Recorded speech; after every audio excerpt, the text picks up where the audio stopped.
Okay, hello.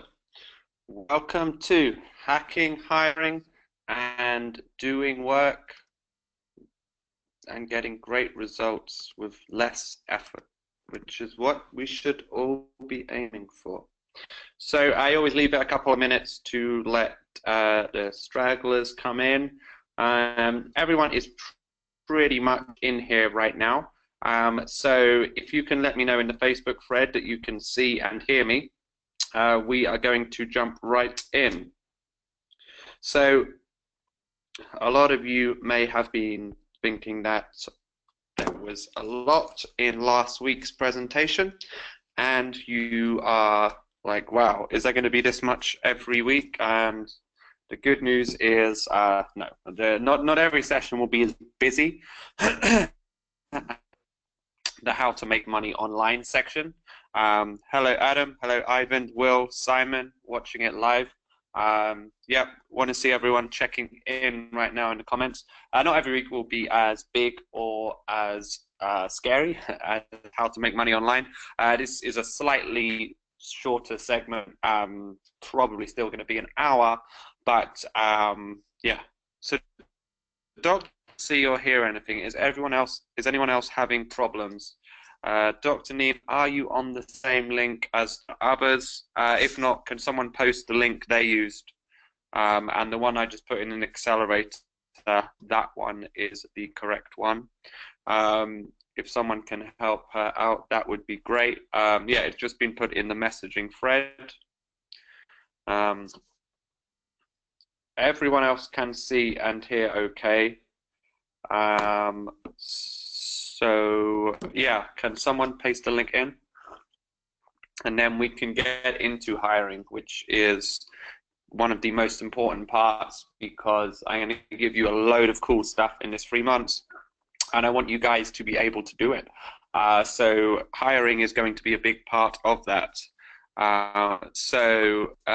Dr. Neen, Ivan has just posted in.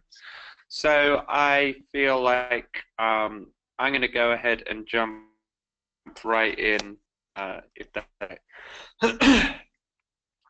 So, hacking, hiring, and doing less work with bigger results. I know it's quite a grand title, but that's what hiring is. Since I started hiring more people, my empire is growing exponentially.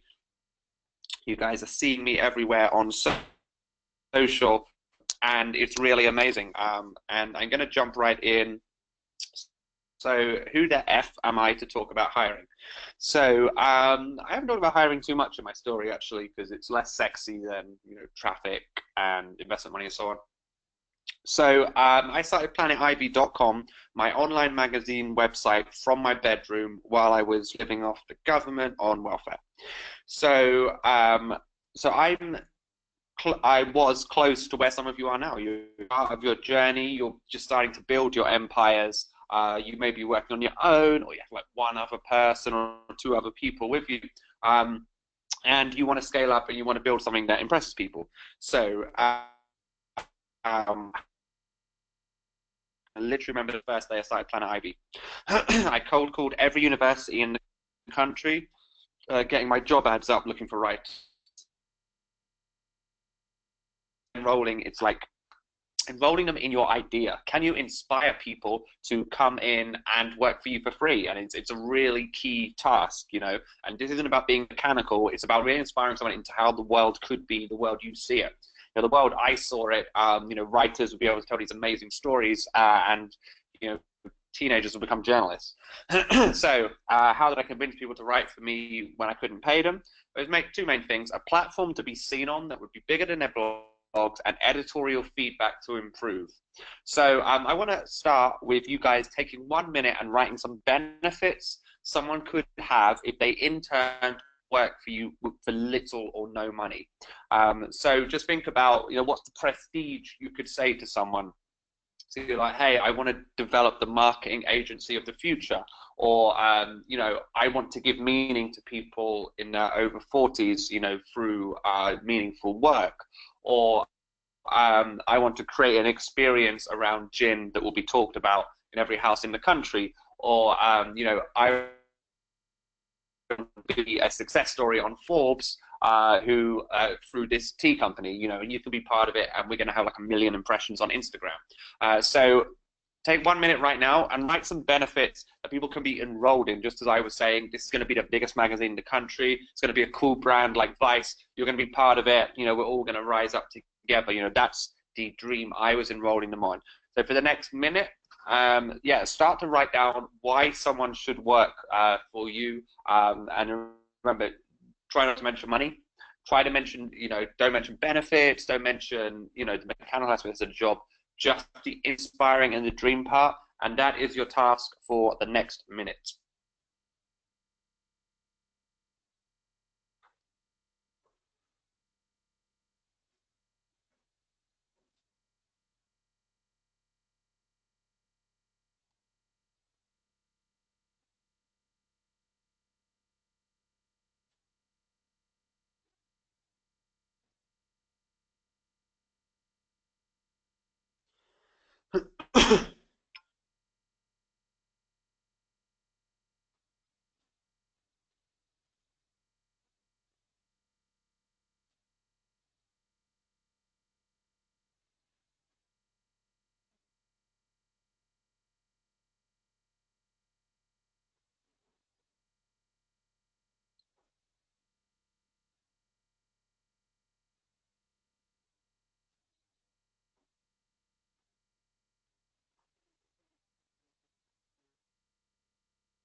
Okay, 20 seconds left.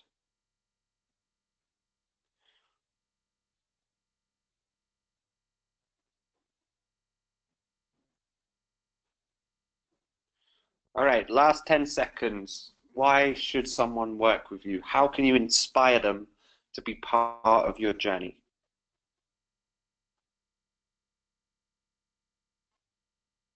Okay, time's up. So I hope you got some good stuff in that minute.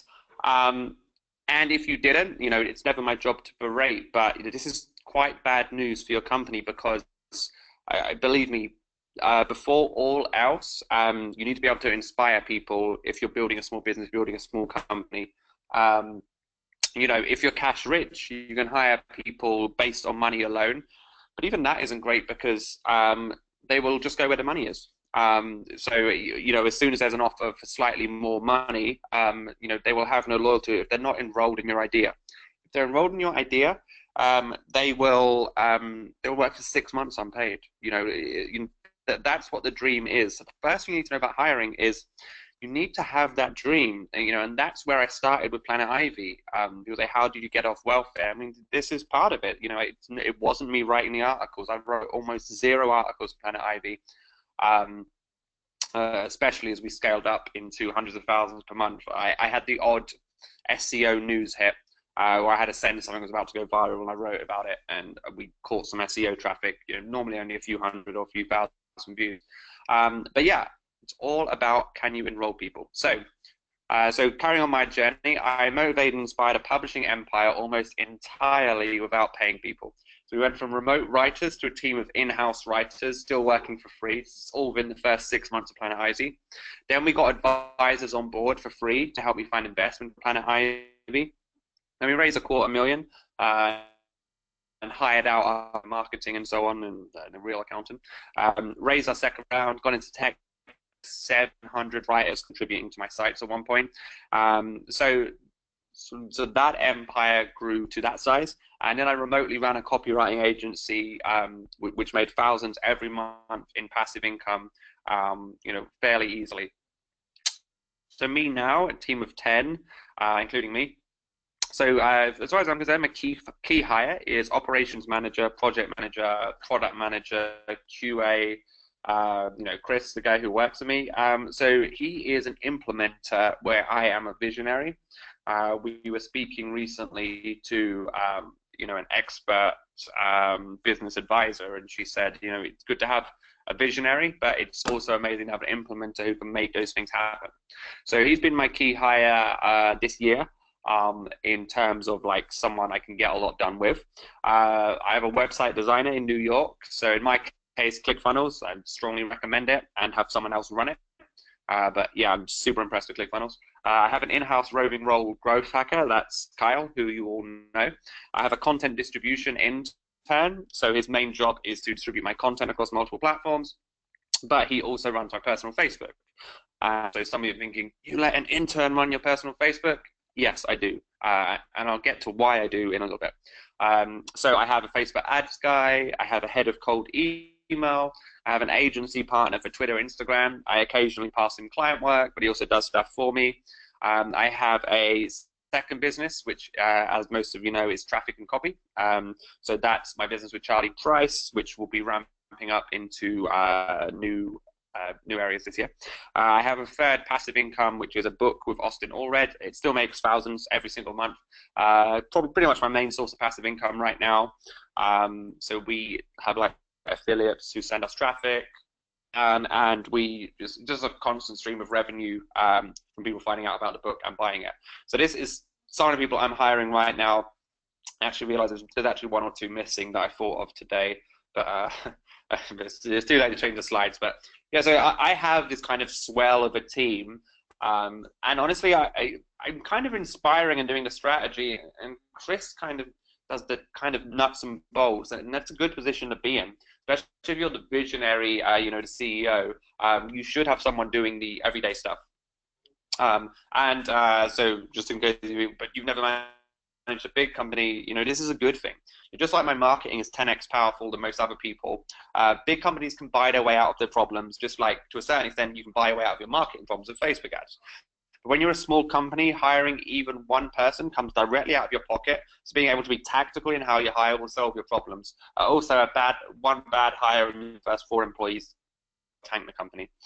I'm going to show you how to get people how to do the work for you for free or for little and be thankful for. Also how to hire proper paid staff and how to give equity. So there's 3 main roles I'm going to talk about today. But let's go from smallest to largest. So I'm just going to add this as a caveat. As ever, I always want to be completely honest with you guys about all the advice I give. So in 2015, I had pretty much no staff working for me other than freelance contractors, as I wanted to stack enough money personally so I wouldn't go back to being on welfare. So I was risk averse. It probably stalled my career slightly doing everything myself.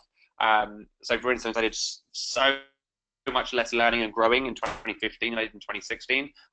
All I could really say is I did a heap of client work, and I made more money than I ever had before.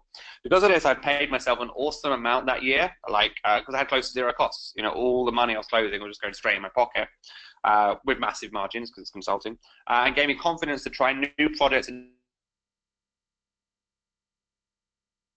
tour. I launched Traffic and Copy. I did the tribute to Harambe the Gorilla event. So I'm not saying this is right or wrong, but having enough in the bank to be fearless could be a great thing, pending your appetite for risk. So solopreneurs, freelancers, this bit is kind of for you. This bit is a little caveat to everything else I say. It did give me a lot of confidence that I had that stack of money from 2015. So I'm just giving that as an example. To a certain extent, it's good to make risk decisions, and if you have that money, that helps. So hiring, you almost didn't show up to this webinar because you don't want to do it. Here's why you don't want to do it. You've had memories of stuffy job interviews for office jobs when you had to work before you were an entrepreneur, maybe. Legacy thinking, filling out CVs, resumes, it's like a pain in the ass. It's so much easier to do it on your own. You just sit there, you get through it, you're not disturbed, you have your coffee, but then you've got to sit next to someone and they're going, sorry, I don't understand this. What am I doing here? And you're like, can you just let me work? I know what that's like. You've tried it and it didn't work. I just got to put a lull here. You will never get anywhere with this attitude. This is not one of those things you can say, I tried it and it wasn't for me. You have to hire. And if you think, if you're a consultant or a freelancer, you think, but my margins are amazing. If I make 10 grand, I keep all of it. Yeah, but you can't grow.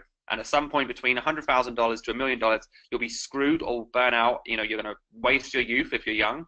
You're going to neglect your relationship or your family. I've seen that happen to people around me. So, me in 2015 to a certain extent, if the clients stop coming in for any reason, you're going back to a tiny wage and you've had no personal or professional growth. When you say I can't afford it or it's hard, we're going to see about that today. Both of those excuses I'm going to smash through, and I'm going to leave you with, hopefully, I've cracked open your head and you're going to be super fired up to hire. When I first had my first ever call with my mentor, it was one of the few things I was a bit shabby on. I did actually have a mentor in 2016. He said, let's do an onboarding call. And I think normally an onboarding call is, so what do you do? Oh, okay, what are your problems, etc. I came to that call with 12 pages of notes. I mean, I'm a very thorough person. So he listened to me for like 55 minutes. He didn't get a word in. And then all he said was, you need to hire. He was just like, that is completely impossible to do. It's great vision. No way to do it. So I could bet the house. Everyone doing it, everyone listening to this, you are doing too much. You do need to hire. Just have to make that clear in case any of you think, well, I might hire in the future. I'm doing all right for now. You're not doing all right for now. You're not growing nearly as fast as you can. Every now and then you're going to meet someone, another event or whatever, and they're going to be absolutely killing it, and it's going to hurt your ego because you're going to think, how the hell are they doing it when I can't? I get that because I go to millionaires retreats and I'm like, how the F do they do this? It's almost always because of great hiring, great vision, but also they hire out almost everything. You cannot live the dream if you're the only employee. Literally one successful company in a million is a one-man band. And they're normally genius content producers. UberFacts, the Twitter account that sends facts, and Viral Nova, the kind of viral spam content site, are, the two exceptions, and they eventually hired copywriters to help them. So even if you think things are going well, even if you're making $20,000 a month right now, there is definitely a ceiling on what you're doing. And if you're watching this thinking, well, all right, fine, give us the hacks. They're coming, but the systems are coming. But I've really got to hammer this in because you really have to get a handle on how important this is if you're a small business. Every 6 months you want to have dramatic results, and I can tell you that comes out of hiring. Planet Ivy would not have been massive without that massive team I went through now. I would not be everywhere on social without the team I have now. I have 6 projects that could all be massive that I'm working on at the same time right now, and not that any one of them is being neglected. 6 are going well at the same time because I have a team. So you might have seen me speak about this before. This is a level to starting from 0. So at the bottom, you are giving out free content. Then you're selling ebooks or coaching, or you have a $7 opening gin subscription. Hiring an admin intern, and that's where a lot of you are now. Hiring good people to do your main work, then outsourcing your entire company over to PR, and then exiting company. So for the purposes of today, it's not the content. The content is coming in some of the other webinars and the community management. But we're going to go through the 3 levels of hiring. So first, hiring an admin or intern, then hiring general staff, and finally picking a co-founder or a major partner, who you can do major business with. So a quick run through of how not to hire. So before we go through, can everyone check they're still hearing me okay?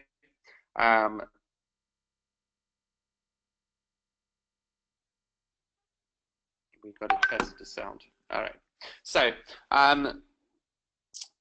So you should be always thinking, how can I not pay a recruiter? So pay a recruiter when you're below $50,000 in annual revenue, unless what you need is super, super specific or niche. It is costly. This is general best practice advice. I know you're probably going to find a exception here or there, but generally speaking, I wouldn't advise this. Advertising the position randomly on job sites, you do not have enough hours to send to all of them. And if you use one of those automated services that blast out to all of them, you get tons of spam applications and it will slow you the hell down. You could miss out on an amazing employee because there's 500 emails to look at. Don't hire when you're desperate. At this point, you don't have time to find the right person, and it becomes a vicious cycle. I know I need to hire, but I'm too busy right now. Don't get to that position.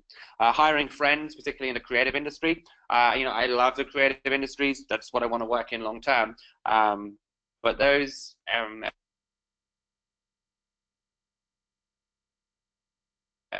just consistency, showing up, taking responsibility for actions. It's not something creative people have.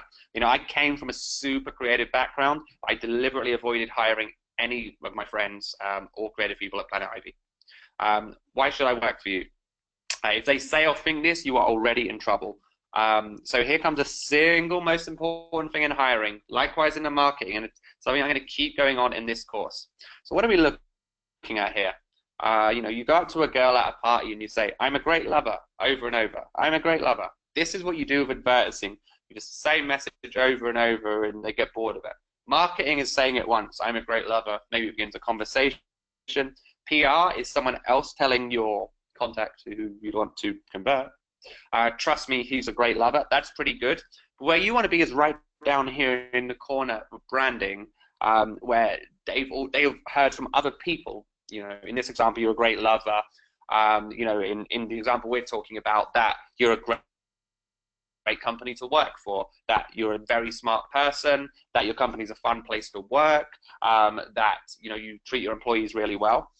So if I can give you only one piece of advice to take away today, you must hire from your community. So introducing for the first time the halo effect. The halo effect is a principle of psychology which states that our perception of others can create a perception halo above our heads, which can often be misguided. In other words, we often see only what we want to see. So that may have seemed a little bit long-winded, but let me put it like this. If you're following someone and they keep putting out great content, you're going to believe that they know what they're talking about, even if they don't. And then over time, the more people get invested in loving your stuff, whatever it is you put out, could be creative work, could be business, that they really will go to bat for you. So to give you a more practical example, honestly, the number one perk of doing what I do, running a personality brand, running multiple businesses, traveling the world speaking, is the halo effect. So the halo effect is the cute girl who comes up to me after my talk and says, "Do you want to go out for a drink together? I've watched loads of your videos on YouTube." For whatever reason, she's perceived me to be internet famous, and she is happy to see me. The halo effect is me getting a cold email saying, "We need someone to keynote our conference. You came recommended. What are your rates?" They haven't seen me in the flesh live. They've just heard and watched my stuff. They seem like it's, I know what I'm talking about. I mean, I would say I do, but, they are just taking it as read that this is someone who should, or when someone said recently, "This guy is a genius." They'd never worked with me. They'd never read my stuff. It was her brother, in fact, who was saying this. She recommended me for Los Angeles. People who said to me, "Not quite sure what this is you're selling, but I'm going to go and get it anyway because I love what you're saying." People start to like your social posts by default, even if they're not amazing, because they like your other posts so much. Almost everything you do in business and in life gets easier with this. What this really is kind of fame. And it was really exciting for me to find this out, because most of us think of fame as Kim Kardashian, as Tom Cruise, as Brad Pitt, which is like, there's the little people down here and there's the $10 million movie stars. But the halo effect is being famous within your niche. So in the gin community, if you're the guy who sells the most amazing gins, in the over 40s community, if you're the woman who had drinks with Branson and really knows the space, if you're a marketing genius and can turn any marketing campaign into a winner, even if it's been a complete dud. What it is you being able to go to a conference and loads of people coming to see you, but then you leave the conference and you go to a restaurant and there's no paparazzi there. So it's an amazing kind of fame because it exists in walled gardens. It's not going to invade your privacy, but within the small niche that you work in, you are well loved. And everyone in whatever business you have should have a part of this. Even if you're not running a personal brand, your brand should be like, wow, that is a really cool company. Oh, you're the founder of that company. That's super impressive. People will choose you over the 10 other vendors doing the same thing. Like I always say, if they like you, they'll buy from you. Outflow turns to inflow, so you get cold emails from potential customers on a regular basis when people are talking about you. You have the halo effect.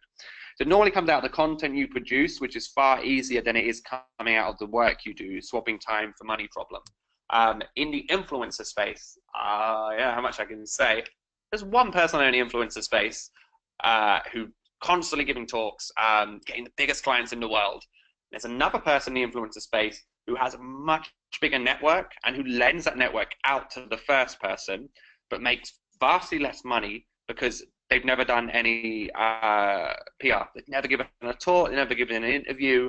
And if we're going on quality, the second person should be making tons more money.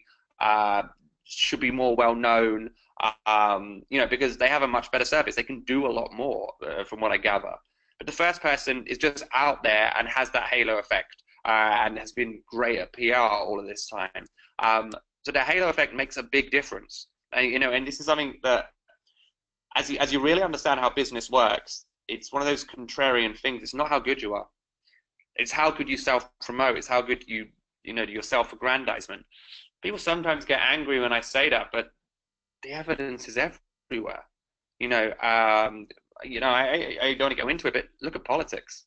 The person who had the best policies, who was clearly smarter, who had everything going on for them, often does not win. The person who's more famous does. The person who has more charisma does. So I'm laboring this point because it's going to help you hire. So what's the halo effect for hiring? So again, the number one thing, hire from your community. If you only take one thing from this, just hire from your community. If they're already enrolled in you, getting them to work for you will be 10 times easier. Like the girl you talk to who fancies you already. She's going to laugh at all your jokes. It's going to be a lot easier for you to hit it off. Otherwise, you have to convince them twice.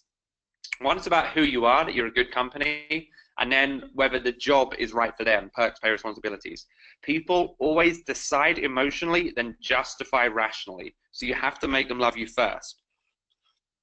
I have hired my entire team, who's with me right now, from Trapping Copy, and I always will.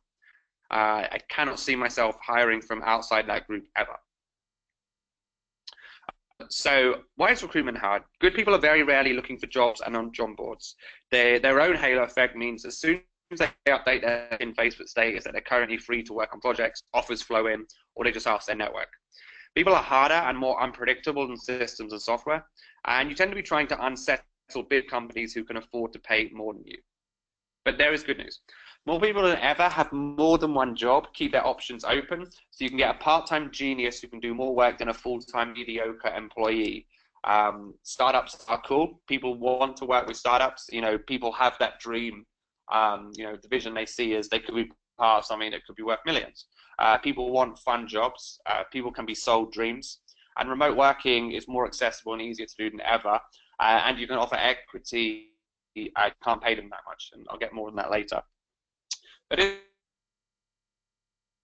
are everywhere, and they can work in small increments if you can't afford to hire them full time. So we're going to roll into the golden rules of hiring for small companies. Where humanly possible, always, always, always try and hire in real life rather than remote. It's very, very hard to slack off, watch Facebook, watch porn, take long breaks, work on other clients' work while that person is sitting in the office next to you.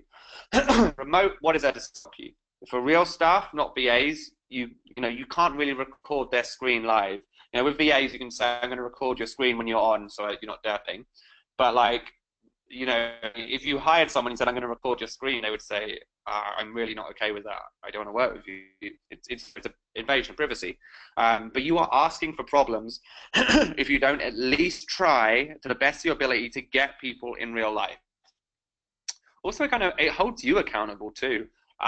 Like you can't slack off either if you're the boss and you're sitting right next to someone who you've hired. So it kind of has a double bind where both of you work harder. But yeah, like why would someone who's working remotely give it their all? Unless they're naturally, super on it, which is quite hard to find. Always try and get them in real life first. Okay, here's another contrarian piece of advice. VAs as a concept are somewhat overrated. First stop should be a student or postgrad who does all of your little tasks and sits in the office with you.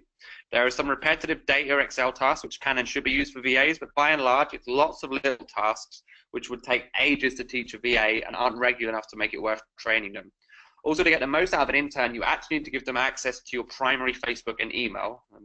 More of this in a sec. Can you trust a VA with this? The answer is no. So that's what people tend to think of their first hire. I've never hired anyone before. I am going to go ahead and hire someone on the other side of the world who speaks English as a second language and is in a completely different time zone. What could possibly go wrong? It's part of that whole, following Tim Ferriss type thing. But you're just asking for problems. It's not that hard to find an intern. And I'm going to get to how in a sec. There's a strong chance that there's not going to be enough work for your hire to do. It sounds crazy, but any small business owner will actually know what I mean. So plan out what each hire will be doing and be open on hiring. You tend to want to give new hires everything that needs to be done, and some of them are way outside their competence, so they're either going to do it badly or not at all, and they'll resent you for making them do things that they didn't sign up to do. You often hear this at startups. I'm a UX designer, but they made me do social media. Then they made me start content writing. Then they made me start public speaking. And then before you know it, you're kind of thrown in a deep end. And yes, you can say you learn on the job, but it would have been better to silo that person for that one job. You need to give your staff work to do at the start of each day, or ideally before you start work yourself, or again, they have nothing to do. And again, when I write these points, I wonder if they sound obvious, if you walk in and you say, do you have enough to be getting on with? They're not going to say no. They're just going to very slowly work on things and just sort of derp about. You need to have a constant flow of work for them to do. It sounds odd, but it's really, really essential. Set the rules from day one. It's better to be a mean boss than too friendly. You can always become friends later, but not the other way around. You're probably worse at communication than you think, and this will cause problems. A little note on company culture. It exists whether you want it to or not. Don't spend too much time formalizing it. Building and selling product should be the main thing. But a great document to send to new hires. It'll lead to arguments if not clear, particularly the more higher up you hire. You will get people saying, that's not how we did things at my previous company. And the caveat is they had millions in funding and they need to readjust that, you're now a smaller company. You need to be clear on that from day one. And like a lot of this stuff, honestly, you only get it by hiring, and then you find little problems, and you fix them the next time. So to give you an example, here is company culture at beingclancy.com. So this is not like the other thing. This is just personal to me. It may well be very bad for you to have these things at your company, but just to give you an idea of the sort of document you would want to build. So number one, move fast and break things. I have a startup mentality, so I want to be working with very fast deadlines. I want a lot to be done in a short space of time. I want to work people until they push back. All of my main hires have pushed back and said, you're working me too much. Like, for instance, you need to pay me more. And that's good because that shows you get people to their limit. That's how hard you want to be working people. Until they push back and they're like, this is too much, I can't do this, or you're going to need to give me more money if you want me to carry on working at this pace, and then you can always pull back. What tends to happen, you don't work people hard enough, and again, if they don't work hard enough, then it's a waste of time and money, and they're just going to dawdle all day. So another one that's important in my company, don't let deadlines slip. Imperfect action is the key. So in some businesses, you won't be able to do this. I think of some examples. So let's maybe recruitment. You probably couldn't mess around and have someone who's imperfect there because the company may fire you. So it really depends on your company. But for me, set hard deadlines and just whatever it takes to get there, even if it's scrappy. We're putting out reports with the odd spelling mistake or a section missing we could have done. I'm okay with that. Good enough is good enough for 90% of things for this company. Because good is 80% of perfect, and then those 80% stack up very fast versus all the companies trying to wait to do things perfectly. Use intuition for as many things as possible, aside from anything where we may lose money. Why do I say this? People contacting me going, what should I do for this? Just guess, just like, I don't want to be bothered with this. And that doesn't mean you have a close communication, but over time, people will get an intuition that they need to do the things themselves. Know the difference between winners and losers. This is because, you're sending a biz dev opportunity, and, the person who sent it is from a Gmail address. It's like a 2-line email where it's clear they don't know what they're talking about. The vendors you take on, it's difficult to really put your finger on it, but there is so many. I use the word losers kindly in business. People who don't know what they're doing, and the worst thing is they will suck up your time, and it's not in a evil or negative intention way. They're genuinely doing their best, but they just suck at what they're doing. Which is why even since 2014. I'm so picky on what real life meetings I take. It took me a while. I started running my agency. I'd go for coffee with someone. I'd realize in the first 5 minutes that they didn't have money to pay, or they were kind of picking my brain. And they weren't being malicious. They were just startups. Startups. A lot of startups don't have money. Then I got to sit there for 45 minutes. To be polite. And I mean, well, why am I being polite? What is going to come out of this meeting? Another part that's important to my company, you decide, just get it done. That again may not be right for yours, but my company's moving so fast that we have to have this rule. Make quick decisions and force me to make quick decisions. So a lot of this stuff also is aimed at my own imperfections. So you have to have self-awareness.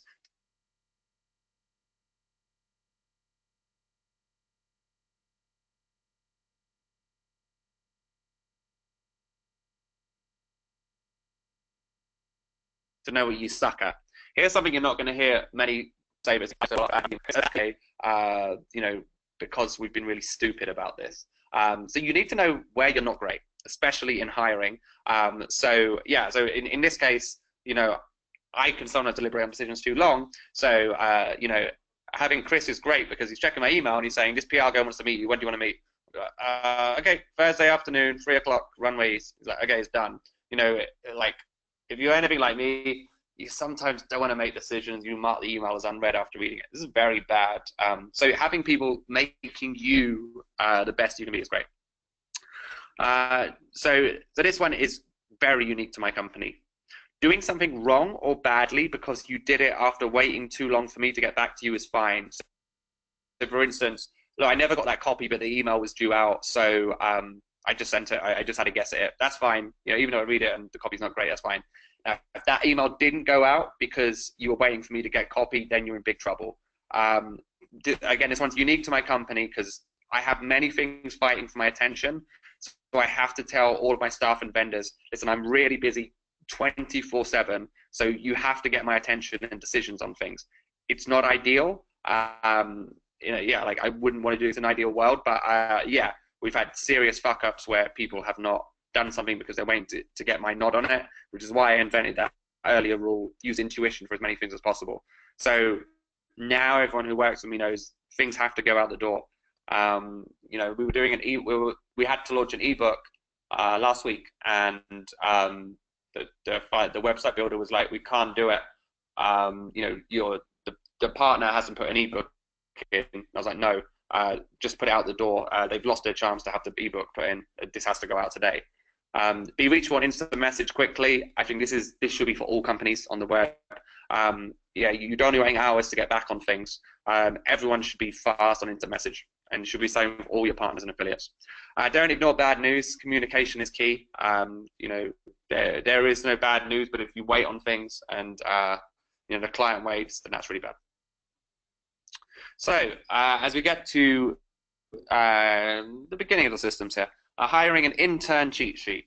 Now, it's technically legal to hire interns in most countries. So check the legals in your country and have contracts in place before starting. About £200 is enough for a contract, which will basically protect you and make sure both sides understand the agreement. So the main point of contention is, I thought I was going to get paid. That's really the only other problems that you're going to get with interns at a small company. So just make sure that's clear, and you'll be fine. And if you think, what am I talking about? Let me continue. Society's best practices will fuck you up here. As Tim Ferriss said, outside the law, reality is completely negotiable and open to the rules we create. Now, society's best practices have been awful to minorities and women for decades. So, like, fuck that legacy. Why do I do that? Because, like many things, like the people trying to tell us how to use Twitter and Instagram, you know what the ideology is for Twitter and Instagram? Pay them money. That's why the ideology is not to do what we do with the direct messaging people you don't know, with the following lots of people. It's society best practice thing. So society's best practice is, you know, well-intentioned, but not how the world works. So what is interning? Interning is not about money. Interning is about learning from experts and basically having a mentor in your space for free. You know, one of the biggest problems at Trapping Copy, the thing I get asked over and over again, is, how do I get a mentor? How do I get a mentor? And then, you know, the common advice is offer to help them. Like, believe me, if you're just starting out in business, there is very little you can help a mentor with. You know, they can hire shit hot people. And, you know, what I recommend is paying for them, like I do my mentors. And some of you can't do that. If you offer to work for someone for free, you get into their world, they legit love you like a family member, and you learn so much. You get on-the-job real-world training that's 10 times better than reading and watching stuff. You become better at your craft and see if the craft is something you want to do. And there is way more supply than demand. You are doing them a favor. So should you pay interns? Big question. If truly contributors, so if they're producing content, you know, if you have a lot of people producing content, that's fine not to. If it's definitely short term, so on a summer between university, you know, or a week, probably fine not to pay them. And if they're only doing one-off things like the odd event or conference or a small project, probably fine not to pay them. Do I pay interns? Yes, at a certain level, when you can afford to, you should. If they, you know, if it's not the above parameters, you know, some of the staff who help me on my conference company, which is about once a quarter, don't get paid. But yeah, I'm at the level where I can afford to pay. You know, if you're a big brand and you don't, you are asking for trouble. Why do I pay interns? The reason is, one intern paid minimum wage is worth 3 or 4 roving people you can get for free. These paid intern will give you consistent work. You can be firmer on them about doing work and when they do mistakes. You know, it's very hard to shout at a free intern who messes something really bad up. But if you're paying them, then that is fine. So you may be thinking, why am I going on about interns? So I'm designing this course around creating systems you can pass to interns or other staff members, and occasionally automation to help you scale without the stress of putting everything on the line by only being able to scale by hiring full-time people. That's been the death of many businesses and ensuring many founders go for years trying to get it off the ground without VC investment. You know, I really like to think that there's 2 businesses you should be running. Number one is a venture capital business, which, you know, you pay yourself very little, but the payoff is you could sell the company. And the second is a company where you get a fat monthly wage, but there's kind of no chance you can sell the company because it's you running it. So a lot of people are going to be in between, but I think those 2 are great models. Now, if you're just running a business that's selling things and you have a team of staff and you don't pay yourself very much because you're like, in the future it may be something, this can be bad if for whatever reason the company doesn't take off. So we're at homework number 1 right now. Write a job description for the areas an intern could do for your company. Don't give me that nonsense, there's nothing they can do. There's always stuff. If there isn't, there will be lots by the time this course is over. So that's your first homework.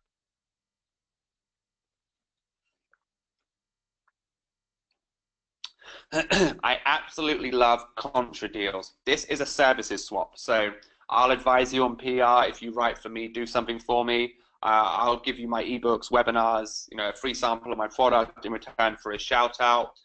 Help me on social media outreach and I'll get you clients because I know people who need what you have. It's hard to give examples, so use your imagination. So much can be done here, especially like in the pools we swim in like the Facebook groups full of young entrepreneurs trying to make it. Everyone's in the same boat where everyone kind of has free time because we're not completely swamped with clients yet. So contra deals are an amazing, amazing way of getting staff. So think about the staff you really need, and then think about what you can offer someone in return. And everyone listening to this, everyone in this group, you guys have talents. You guys all have skills. And I pretty much think anyone who listens to my stuff has skills because I'm quite good. So if you found me, you're probably the sort of person who does good shit. So you do have skills you can use. So contra deals are an awesome way of getting access to good people. So one I do often is let me bring you clients and can you please do X for me? So I got a growth hacker in San Francisco. I've been giving leads to for 6 months. He's one of the best in the world, and I've asked for nothing in return. But yeah, he's gonna owe me a debt because I've made him thousands of dollars. So contra deals are an amazing, amazing way of getting hold of stuff. So hiring good people to do your main work is the second section after interns. You've got a bit of money coming in, now you need real stuff.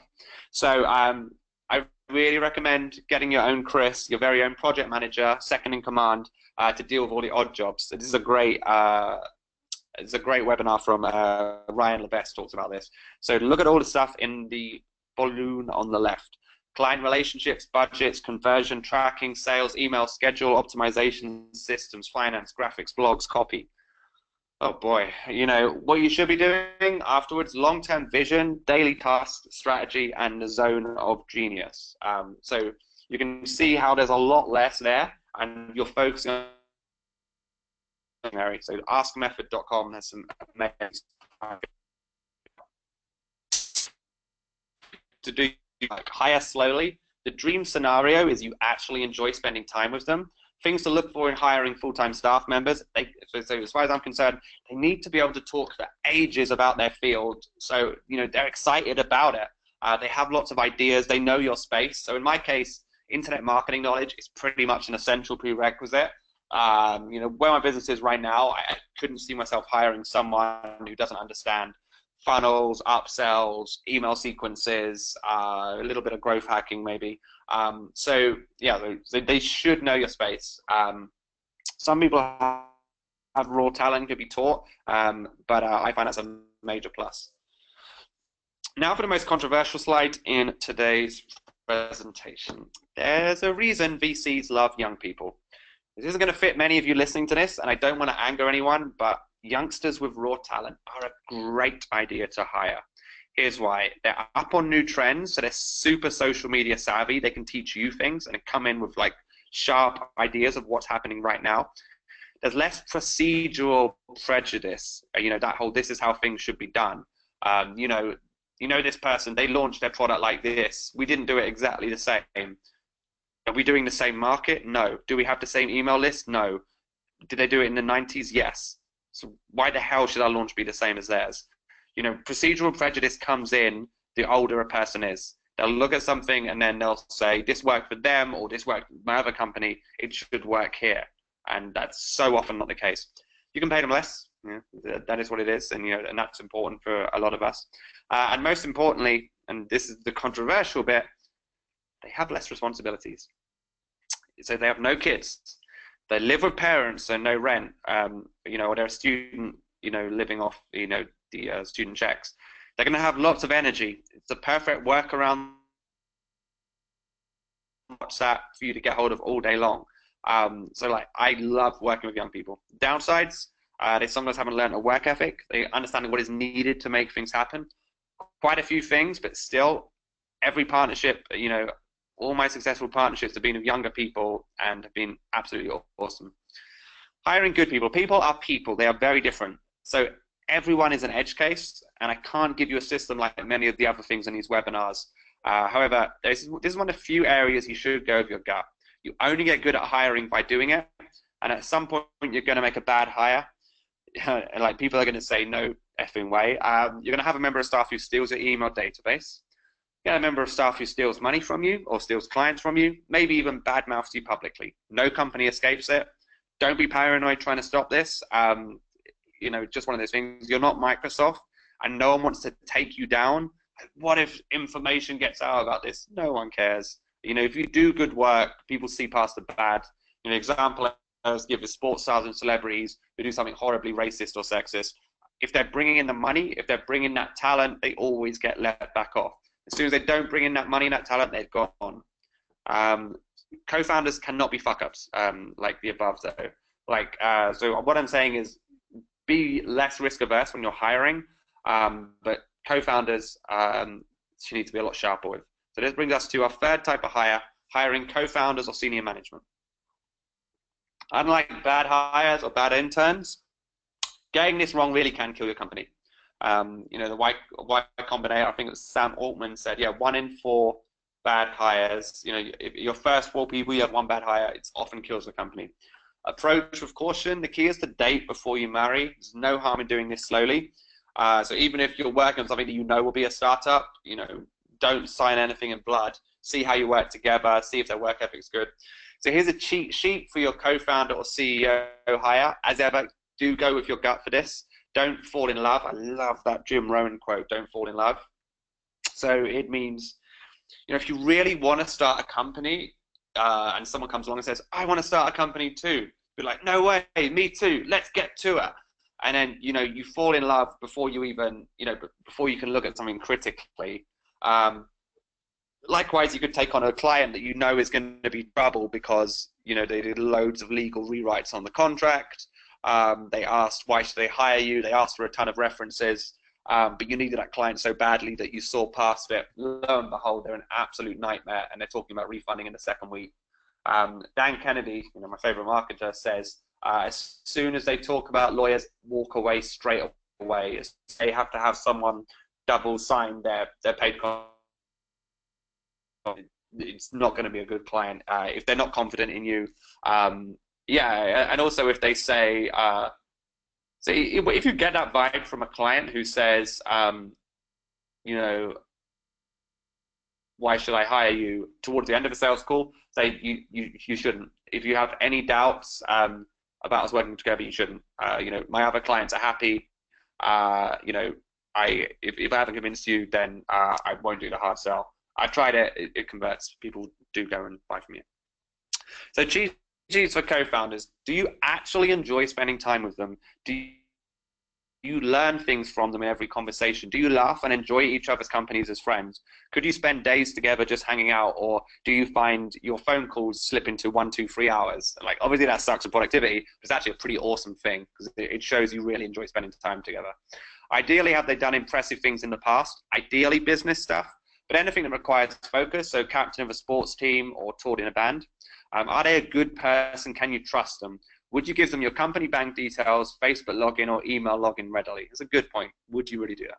Do they get back to you quickly and complete everything in a time they said they would, or do they give excuses? This is key because, it doesn't matter the rest of it. If they don't do this, they ain't shit. Do they have anything non-essential impending that would take their focus off the company? So I don't mean non-essential,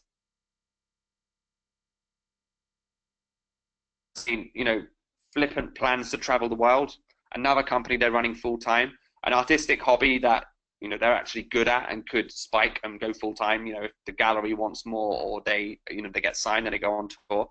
So this is something to keep an eye on because it shows that they don't have that brutal, bloody-minded focus that for a co-founder I find is needed. And again, it really depends on your company, but so much is going to go wrong anyway. Like the remote worker versus having them in your office, you're already causing trouble for yourself if you don't follow this. Most important thing in a co-founder, and this is quite a controversial point, confidence. It is very, very hard to run a company, so you need them to have confidence to get through the hard times. Run away if they deflect serious questions with humor, or they keep having side conversations rather than staying on point. You need to be able to have like a one conversation on one topic that lasts hours without them going, oh, okay, anyway, You know, how are things with you? No, like they have to be able to stay on topic. If they say nonsense like, if this doesn't work out, I'll do something else. I hate that phrase. Then that's a super red flag you should walk away from. And you can't sense a hardness in them. This can be cultivated over time, and I certainly got harder. But you need to make tough decisions every day and be able to convince people to do things every day. So you need to have that. We're almost at the systems. So, system number 1. This is Ryan Levesque's method. There are 3 main elements to this process. So this is, I want to hire someone, but then I don't have time to do all those interviews. You know, I just want to see if they're competent. You know, I just want to see if they can do work. So this is Ryan Levesque's method for hiring general staff members. Number 1 is a typing test. Go to a specific website that calculates online typing speed and take the typing speed test found there. You give them a link and the instructions will paste the URL for your typing speed results in the space below. This is an objective assessment of the ability of the applicants. You know, how well can someone follow directions? Since I asked them to post a link to their results, if they post 79 WPM, they haven't followed the instructions to the letter. Specifically asking someone to type in the URL with a screenshot. Now, assuming they passed that first hurdle and they've actually done it, you review the results. If it's slow, that's a leading indicator that their work pace is also slow. If someone types 40 words a minute, they may not be able to keep up with the pace at which, you know, his company moves. And I love that because I think it's so true. It's frustrating sitting next to someone who types slowly. It slows everything else down. So Ryan says, what I'm most interested in is a combination of someone's score and the number of mistakes they made. If someone types 65 WPM with 4 mistakes, they took the test once. But if someone has 90 word sprints and no mistake, I know they took the test 5, 6, or 7 times to give the best result. And that's the kind of person I'm looking for. Someone who never settles for anything but the best and has high expectations of themselves. Also, like realizing that it would be allowed to do the test multiple times. Smart people, you know, people smart probably wouldn't realize that. So once he's narrowed that down, it's a multi-step assignment. Download a video from a link, upload the video to YouTube, create a WordPress post on the blog, title the post Ryan Video, write a 100-word blog post summarizing the video, insert the YouTube video into the post, copy the URL, and paste it into the space below the application. So, does someone know the type of work that he's doing? Can they follow directions exactly? It shows me they're less likely to make sloppy mistakes, Ryan video, not Ryan's video. Can I interpret what I'm saying, summarize it, and then write a blog post? It shows me the level of thinking and writing ability. So, especially if the person hasn't done this sort of work before, he's checking their ability to think on their feet and do the research needed. Finally, the deadline facts test. Handwrite a response to a given question and fax it within 24 hours. You know, the question's something like, I'm looking for someone who's hopefully going to be on my team for the next 5 to 10 years. What is it going to take for you to want to be in that kind of position? There are 4 main reasons I use this hurdle. It lets me see how well someone works under pressure with a tight deadline and how they might cope with pressure and deadlines in my business. I specifically asked for a fax because it's not something most people do every day and not everyone has access to a fax machine. I want to see if they can solve logistical problems under tight deadlines. Since our business exists mainly in digital, I want to see how well they can deal with the physical world, whether it means running to a shop or finding a friend with a fax machine. Also, you can tell a lot of person by their handwriting. It's why I ask for a handwritten response so I can do an analysis and learn more about them. The question itself will give a lot of insight to the kind of salary and job expectations the person has. If what they're expecting is really unaligned with what they offer, I'll know that right up front. So this is the hurdle. So these are just examples of hurdles. They could be completely different to, you know, if you're in the recruitment business, you could say, find me 3 people who might be interested in a social media job and get them to reply to an email after you tell them you have the perfect job for them. Are they interested? You know, this will show, can they hustle? Can they go on LinkedIn? Can they cold connect with people until they get that response? Can they enroll someone in a job even if they don't know what it is? So if your hurdle could be, can you get a CEO of a company to reply to an email? That's it. Just send 1 reply. That will show, can you hustle? Can you write great copy? Can you interest someone? So these hurdles can vary depending the sort of company you run, but it's a really good idea rather than just, they interviewed really well, because slick salespeople who are quite outgoing will come across way better than the introverted nerds who can be super smart. So here's how to hire system number 2. So ask your community with specific asks, and this is the system I hire with, by the way. Email me on this address, answer these 3 questions. So for me, I've hired a couple of people with these questions. Tell me about some things you've growth hacked or impressive stuff you've done in the past. Notice it's not tell me what you've, business experience. I hired my last intern because he organized his student committee. He was captain of 2 sports teams, and he had a fledgling company he was starting, which shows me that even though he's 21, he's somewhat of a leader. He has focus, and he can work on multiple things at once. And now that is our social media intern. What would you do with my brand or company? Sometimes good to leave this deliberately vague without stating your objectives and see how creative they are. If you're a small company, you really, really need creative people with ideas, because otherwise you are doing 100% of coming up with the ideas. So you need them to have them. So then that will normally cause them to research you. So I had people saying, I notice you don't do much with YouTube. Here's what I do with you on that. Good observation. It's somewhere I should be, but I'm not. Yeah.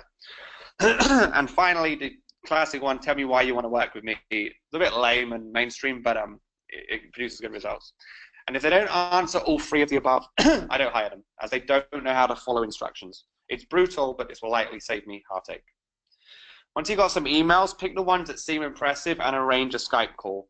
So real-life meetings cost time and more effort. Skype will do as a first touch point, and you can interview people faster. You can also end it faster if it's clearly they're not right for you.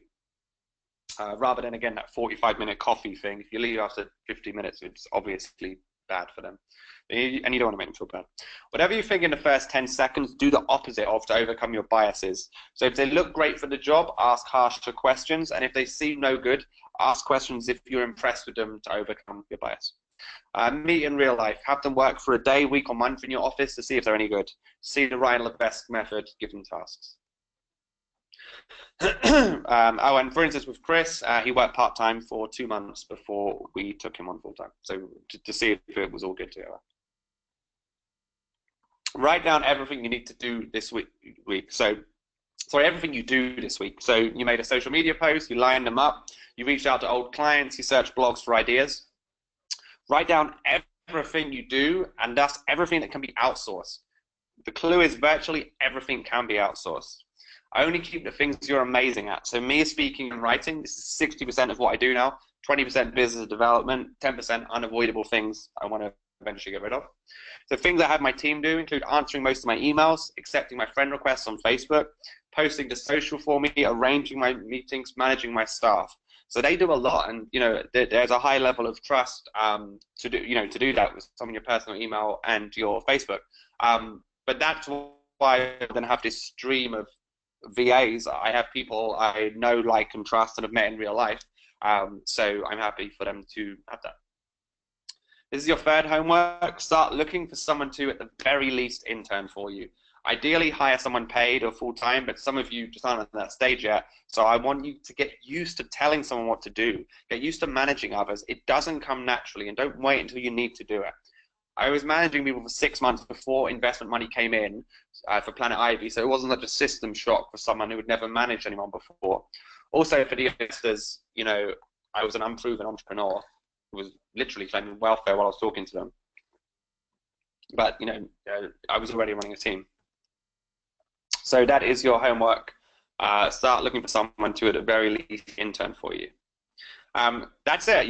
Less homeworks this week than in the Make Money Online webinar. I'm going to jump into the Facebook thread now. Do you guys have any questions on the homework or anything? I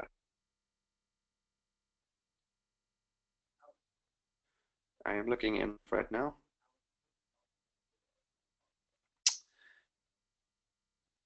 James Sandberg, hiring intern at UK minimum wage is around £1,000 a month, pretty much. But do you pay them via PAYE, just figuring out how you do it? No, you pay them as a contractor, so you kind of say, I'm going to give you blocks of work. You are responsible for social media. You're responsible for a bit of design. These are your rough hours. You can work from home sometimes if you must, but and that's fine. You will never be strung up for that.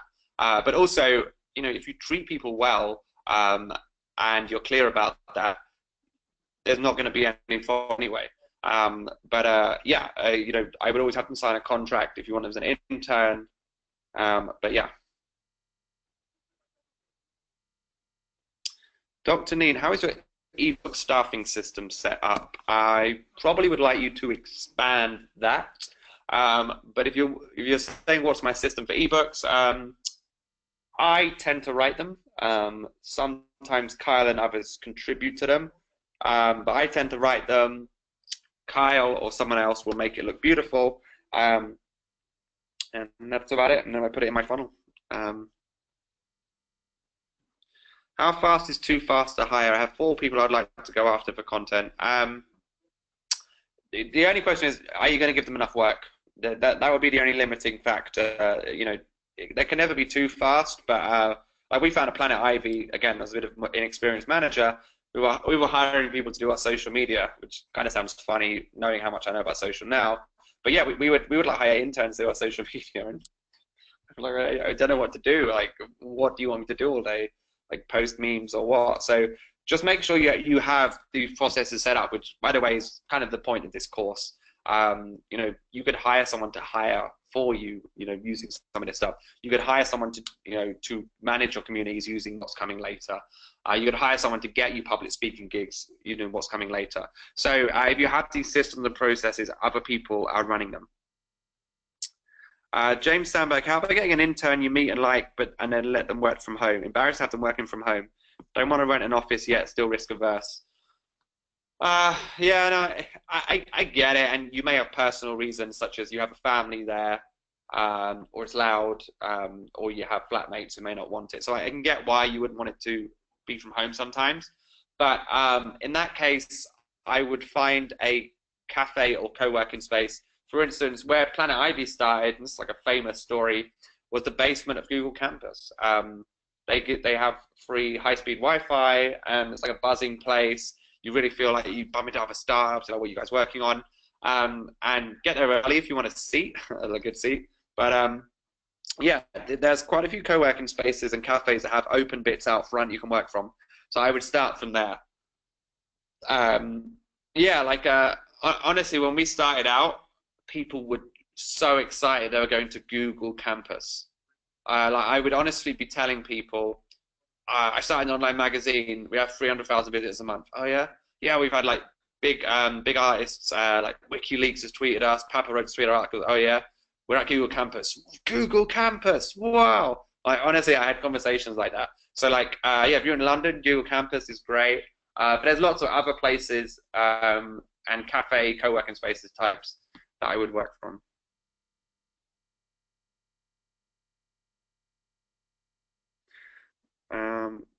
Tatiana needs an implementer. Absolutely, we'll work on that. Right, let me know if there are any other questions. Oh, Ross Lindgren, what are your thoughts on hiring people freelance versus full-time? Better than full-time hires are too expensive long-term. No, absolutely. And in your business of doing camera, it's just a case of like finding people to help you out. So yeah, it may be the case that you just have someone that comes in occasionally and helps. Firstly, that's a lot easier to hire for. And yeah, like I said, it's all of this stuff, everything I'm teaching in this course, it's just about getting comfortable with it. None of it is that hard. It's just about getting comfortable with it. So yeah, definitely if you can get people. Simon, awesome stuff. Why someone should work for you. Cutting-edge digital company, global audience, be part of something big, boost your CV, grow your authority, work with experts, learn the techniques of digital growth. Awesome. He loves ClickFunnels too.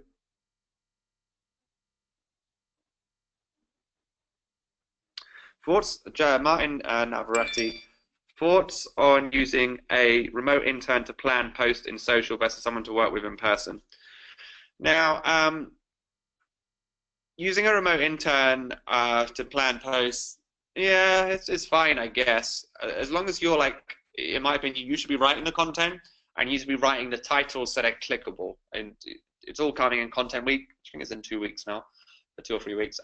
So as long as you're writing great content and you're doing the titles, it's fine to hire a VA or lowly intern to rebuffer them out. So like our intern sends out my tweets. If you look at my Twitter, I've written all of those. I carefully select the pictures for those. He just sends them around and around. So that's fine. It's just people are hiring like $5 copywriters to write the blog copy on their site. Like, crazy. Like, a potential client comes on your site and they're seeing content marketing is an important strategy if you want to grow big. if you're a business in the modern age, you need to be using email. It's like, oh, it's so basic, and you're trying to hire a client that's going to pay you $2 grand a month. No way. Like to a certain extent, you can get some content out the door, but I really would like the content to be good. You know, if I was mentoring you. What about social media account growth, posting regular content, use of buffer, real life or VA? Yeah, again, once you have the systems, it can be passed to an intern. But honestly, I would try and have the person in-house, because like a lot of this stuff works better if you do it, you know, if you do it manually. So for instance, follow, unfollow. You know, I mean, one of the bonuses in this group, I'm going to get everyone in this group Twitter, Instagram, and LinkedIn growth. I'm just waiting for my friend to do the landing page, and you guys are all going to get that free. Yeah, it'd be so much better if, you know, you have an intern who goes in every day and looks at who follows you back, or you do, so you can see who's, you know, wow, this is an important person. If you're just like, yes, 10 new followers a day, you're missing the point. What, you know, if 2 of those followers are potential leads, then you want to send them a funny GIF, you know, start a conversation with them. So yeah, so like as ever, getting that person in for real is good. Obviously, if you're really, really stacked, it's good to get it out the door, but that's that. So that is it. Unless whoever's listening who's writing a comment is going to hit enter right now. That's the end of the hiring webinar. Be here at 7 o'clock tomorrow for the homework club, where we will be working out why someone should work for you. You know, like that excellent thread Simon put in the comment right now. And we will be doing the homeworks, you know, working out what you do and what you can hire out. So thank you so much for tuning in. See you tomorrow night at 7 o'clock British time for Homework Club, and Wednesday at 7 o'clock for the Mastermind. Oh, one more question. Is your speaking tour linked to your ebook? Does your staff schedule that? I booked my speaking tour myself, and yeah, the ebook came a lot later, and then I started to tour around people buying the book. If I was a bit smarter and knew what I do now, I would have had more webinars to sell at my talks. People would be super hyped, and they'll be like, "Do you, you know, I can't afford to hire you. Do you sell anything?" It's like, yeah, one $40 book. So yeah, having like a lot of webinars and courses is great, because different people want to spend different amounts of money on you. All right, thank you so much for tuning in. See you tomorrow and Wednesday.